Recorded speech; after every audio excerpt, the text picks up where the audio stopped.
ભાવનગર મહાનગરપાલિકાની સ્ટેન્ડિંગ કમિટીની બેઠક 3 મહિના બાદ યોજાઈ હતી, જેમાં કુલ 101 કરોડ રૂપિયાના 142થી પણ વધુ ઠરાવોને મંજૂરી આપવામાં આવી। બેઠકમાં વિધવા મહિલાઓ માટે કરવેરામાં મોટી રાહત આપવાનો નિર્ણય લેવામાં આવ્યો છે, જેમાં હવે 1.5 લાખ રૂપિયા સુધીની આવક ધરાવતી મહિલાઓને આવકવેરામાં છૂટ આપવામાં આવશે।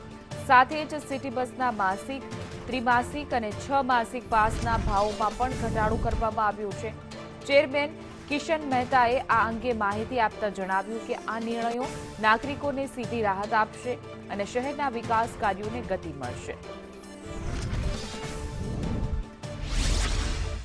અમારી ચૂંટાયેલી પાક પછી પહેલીવાર હું સ્ટેન્ડિંગ બન્યો, ત્યારબાદ સ્ટેન્ડિંગ કમિટીની રચના થઈ, મારી ચેરમેન તરીકેની દાયિત્વ થયું। પહેલી સ્ટેન્ડિંગ મળી હતી અને પહેલી સ્ટેન્ડિંગમાં અમે 142 એજન્ડાઓ લીધા હતા। તમામ 142 એજન્ડા અમારી કમિટી દ્વારા મંજૂર કરવામાં આવ્યા છે। 142 એજન્ડાઓ મંજૂર કરતા 101 કરોડના વિકાસ કાર્યને અમે મંજૂરી આપી છે। એમાં વિશેષ તમને કહું તો અમે મંજૂરી આપતા પહેલી મંજૂરીમાં જે લોકહિત માટે અને લોકો માટે જે કાર્ય થઈ શકતા હતા, એમાં પહેલી મંજૂરી અમે એ આપી છે કે આજ સુધી જે વિધવા બહેનો છે જેને ટેક્સ મુક્તિ આપવામાં આવતી હતી, એની અમાઉન્ટ 36,000 રૂપિયા હતી, એ વધારીને આવકનો દર અમે 1.5 લાખ કર્યો છે।